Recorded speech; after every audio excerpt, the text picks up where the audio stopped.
Hello, everybody. My name is Connor, and welcome to the Captain Spirit audio commentary track. Now, the way this is going to work, in order to sync up this track with Captain Spirit, you need to open this and Captain Spirit, the movie, up in two separate tabs. You can find it on the same channel, and make the Captain Spirit tab front and center, and put this one in the background because it's just audio. So, at a certain point, I'm going to say 3, 2, 1, go, and what you're going to want to do is go to 0.00, the very beginning when it's just black, and then when I say 3, 2, 1, play, press play. Okay? I hope you enjoyed this commentary track. We all ready? 3, 2, 1, play. So right off the bat, this disclaimer text is actually taken word for word from Carson Morrissey's two fan films, What If and Dawn. I actually asked his permission to include the text, and he allowed it. I don't think I've ever said this outright before, but I personally choose to believe that this short film takes place within the same canon as What If and Dawn, even though there's nothing you can directly point to prove it. In the opening, you'll notice that next to Ashton's credit is a brave astronaut with his feet firmly on the ground, and next to Shep's credit is an astronaut adrift. A great bit of symbolism that I wish I could take credit for, but that was my dad's idea. He helped edit the film. One of the best parts of making this movie was I got to meet a future star in the making, Ashton Johnson. I first became aware of him when I put out the casting call and I saw his headshot, and he looked exactly like Chris from the game, but he also had starred in the short film The Lion and the Gecko, in which he dresses up like a superhero and jumps around. He even cries at the end. I'm watching this short like, I found Chris. Chris exists, and we need to get him for our movie. So we shot this entire film in my house. Chris's room is actually my room. I spent a full day going through my room and redecorating it to make it feel like a 9-year-old boy lived there.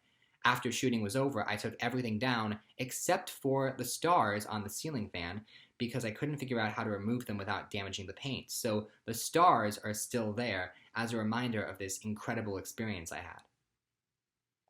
This upcoming shot of Charles drinking beer while making breakfast was a last-minute addition that I love. The breakfast scene was the first thing we shot on day 2, and we had a bunch of people busy setting everything up. We didn't know who was going to make the eggs. Shep agreed to do it, and we decided, spur of the moment, to grab some B-roll. But it's such a great shot. Tells you everything you need to know about Charles without saying a word. Casting Shep Lowry was actually something of a gamble. I mainly just wanted an actor who lived nearby. I saw his name on castingcall.com, thought he had a good look for the part, and then I just glanced at his resume and I was like, oh my god, this guy was an extra in Avengers Endgame and Stranger Things? I contacted him about the part before I ever saw him act or even knew what his voice sounded like, which could have backfired, but luckily Shep did an amazing job. And here's a fun little secret. Sometimes editors will deliberately include continuity mistakes because the camera angles and performances are the most important thing. Watch the cup of milk in Chris's hand. Think! Magic! Nobody ever notices that unless I point it out to them. If you cut at the right moment, you can hide things like that. This bit of dialogue is right out of the game, and it was an interesting challenge taking the game structure and adapting it into a screenplay. You've got the opening, Chris playing in his room and then chatting with his dad over breakfast, and then you've got the end, waking up dad, talk with Miss Reynolds, the big outburst, Chris runs outside, but the whole middle section of the game is just the player wandering around the house doing whatever they want until it's time to wake up dad. I decided that the best way to structure the middle section was to give it a sense of momentum. He starts out in the house, just innocent playing, then a bit of tension in the scene with dad on the couch, then he goes outside to be by himself and we see how he's still trying to process his grief. He goes into a fantasy sequence to escape, but he loses. He can't even win in his own dream, and then it's time to wake up dad. The game feels a lot more laid back than the movie, but I don't think I could pull that same tone off in the film without it feeling boring. Oh, real quick, that bruise was created by our great makeup artist, Savannah Taylor, and in between shoot days, Ashton took a shower and the bruise came off, so she had to duplicate it for day 2, and it looks great. I also want to give props to the great artists who let us use their songs. I'm Not Superman was such a great fit for this scene. Thank you, Nicholas Baran. And now we have our montage of the movie. I love montages, maybe a bit too much. The script I'm working on now has about 20 montages in it. But we're going to see Ashton Johnson get his full Captain Spirit costume, which looks great. There was some concern about the cape, though. In the game, Chris just spray paints the logo onto the cape. We tried to do exactly that, and guess what? Yellow spray paint does not show up on red fabric. You lied to us, Don't Nod. We had to get a special kind of paint to make it look right. And also, because we had to, there's Hot Dog Man in the background. All of Chris's drawings in his room were made by me. My art style hasn't really changed since the age of 9. Just ask anybody who saw the storyboards for this movie, which also featured me doing the voices. I'm Captain Spirit! I pretty much demanded that we do at least one shot from this angle so we could see the recreation of the treasure map from the game. It's way out of focus, but it's there. Also, you can't see this, but I made one change to the drawing. In the background where the Reynolds house would be, I drew 2 wolves, little in-joke there. And getting back on the subject of Chris's costume, we got the Osso t-shirt from the game on Redbubble.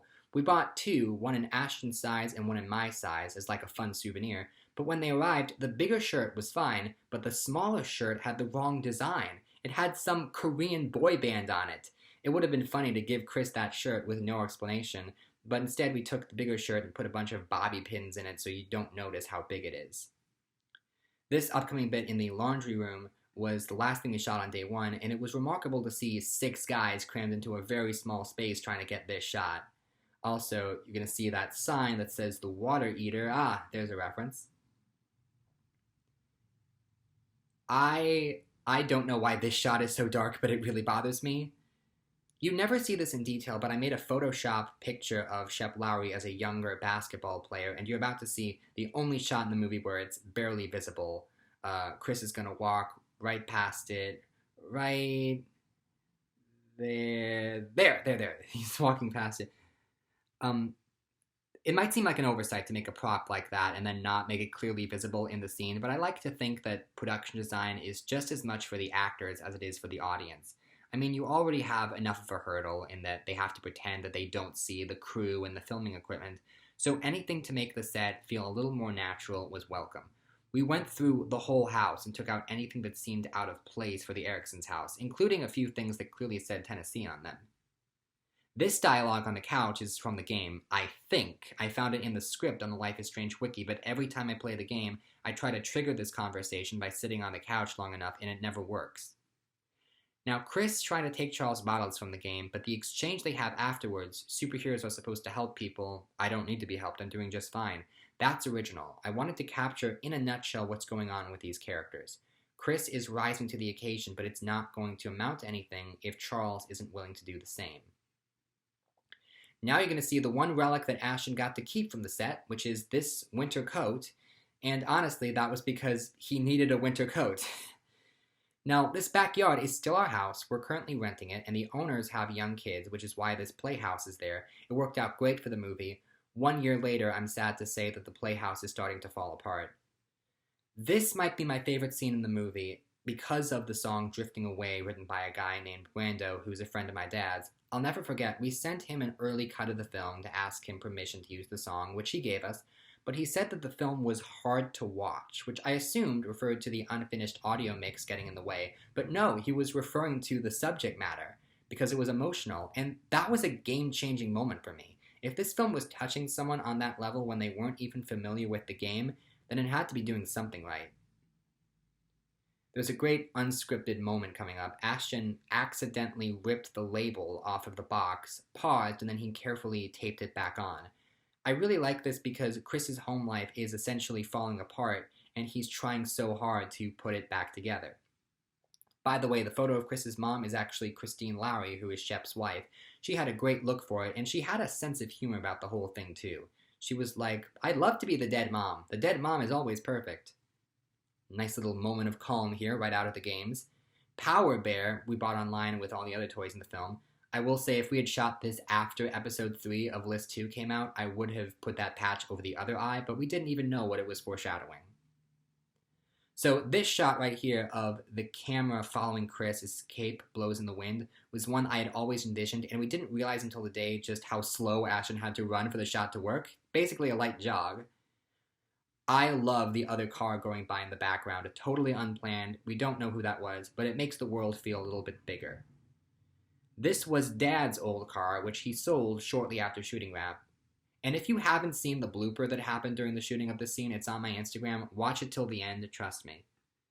So on set, I was told that we could do an effect where the world outside the car becomes the planet through the windows as Chris opens the door, which would have looked really cool, but it turned out to be impractical. The effect we used still works. And we're about to see Mantroid's planet, not the most convincing green screen, but it's not really supposed to be. We set up our green screen in the garage, and there were bugs that would not leave us alone, so that scene was a bit frustrating to do. When we designed the background, we gave it a purple tinge instead of the orangey red that it has in the game. I really like the way it looks. And you're about to hear my voice doing the voice of Mantroid. I like to cameo in all my films, and I love the filter that we put over my voice. It sounds exactly like the game. Somebody suggested at one point having Shep do the voice, and I was like, no, it's not that simple. Mantroid is not Charles. I think when I made this, I viewed him as the personification of death, but looking back, I think there's a different interpretation. I think Mantroid is the personification of despair. Like, if Chris succumbs to despair over his mother's death, he won't be able to come out. If he succumbs to despair, he will become like his father. So the shot coming up with the signs, the street signs. In my mind, I always thought the meaning behind the street signs was obvious, but most people who haven't played the game tend to not get it until I explain it. So I don't know. If you know the game, you know what it means. Okay. A quick little scene here. I really like the look on Ashton's face here, like this, like determination, but still scared and concerned.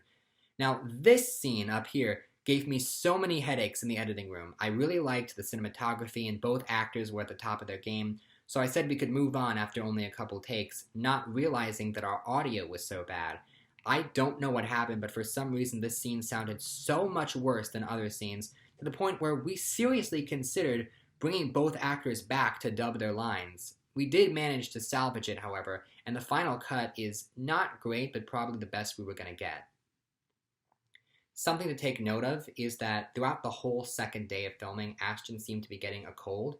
He was sniffling a lot. You can see a bit of it in the finished film. But for most of the day, he would stop sniffling once cameras started rolling. And not because I said anything, he just instinctively knew, okay, I'm in the scene now. I can't sniffle. Like, have to pretend like I'm not getting sick. Which, for an 11-year-old, like, good, that's pretty professional behavior. Also, from what I gathered, the bandages that he has around his wrists as part of the costume were very uncomfortable, and he had to wear them for hours and hours on end. Like, he is a trooper. Whoever said never work with children or animals, they haven't met Ashton Johnson. If some director is listening to this and you need a kid for your movie, reach out to him and his parents. And did I mention the fact that he does martial arts? Seriously, after seeing some of the moves he's capable of, I kind of regret not putting them in the movie. And now we're about to meet Jolynn High, playing Clair Reynolds. She was a late addition to the cast. There was another woman I was considering, but she had a lot of problems with communication. When I met with Jolynn about the part, Life is Strange 2 Episode 2 had just come out, so we had all this information about Claire as a character that I chose not to share with her because she didn't need to know it for her one scene. Like, all she needs to know is she is the concerned neighbor, and she played that part very well. It was important to me that she mention her grandsons here, even if we don't get to actually see them. Just the idea that Sean and Daniel Diaz are right next door while all this is going on just warms my heart so much. I've been trying to reach out to Jolynn since filming with her. She seems like a busy woman, she's acted in other things, but I never even got to hear her reaction to the film. Hopefully I get to communicate with her soon. I wonder how she would react to knowing that this film she acted in got almost 8,000 views in 1 year. It's impressive.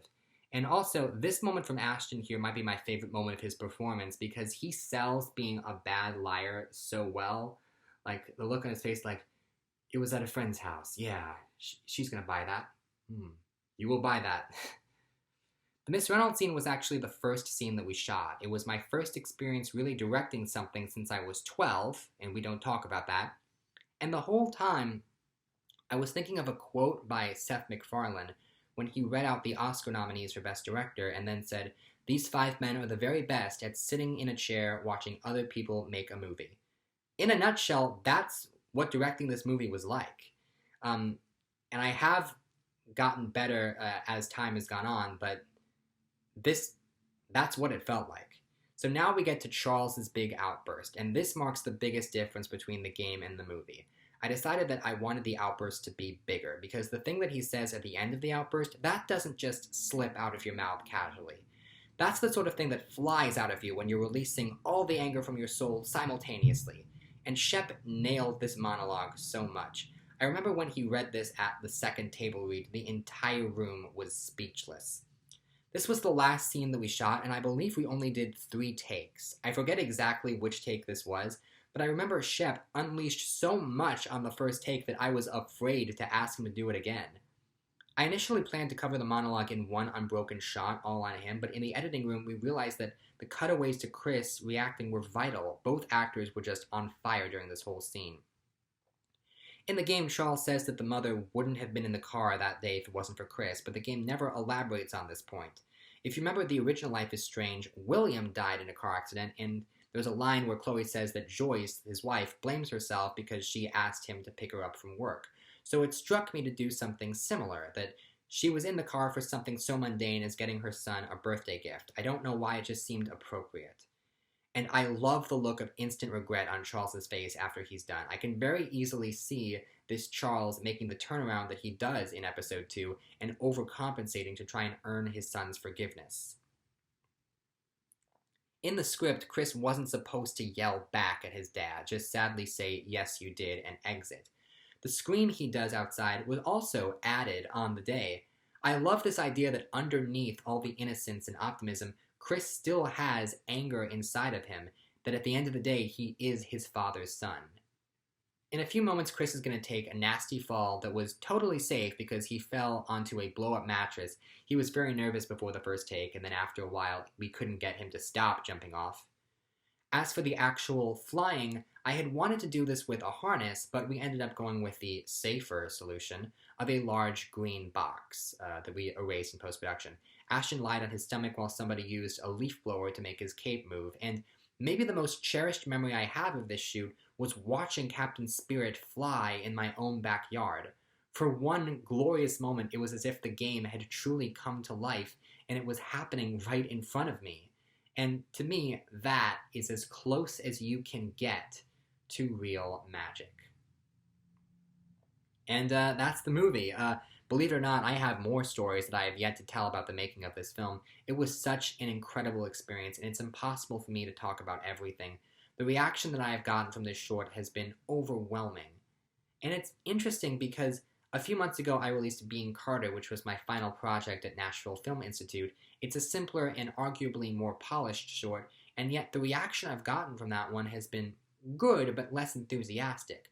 Now, I am very proud of Being Carter, but at the end of the day, it was a student film, meaning it was first and foremost a film I made because I had to. Captain Spirit was a film I made because I wanted to, and I think that shows. I am continuing to work on more projects, even in the midst of quarantine, so please stay tuned. Once the world returns to normal, you can expect more content to appear on this channel. Until then, a very special thank you to my cast and crew, and I want to give a quick shout out to Carson Morrissey and Shelby Davis, who have been hugely supportive. If you are a Life is Strange fan and you haven't seen their 2 feature-length fan films, you need to remedy that now. Look up City M Productions on YouTube. And if any of you are in the mood for psychological horror, I cannot recommend their film Ingrid highly enough. With that being said, thank you for listening to the commentary, and I will see you all later. Bye.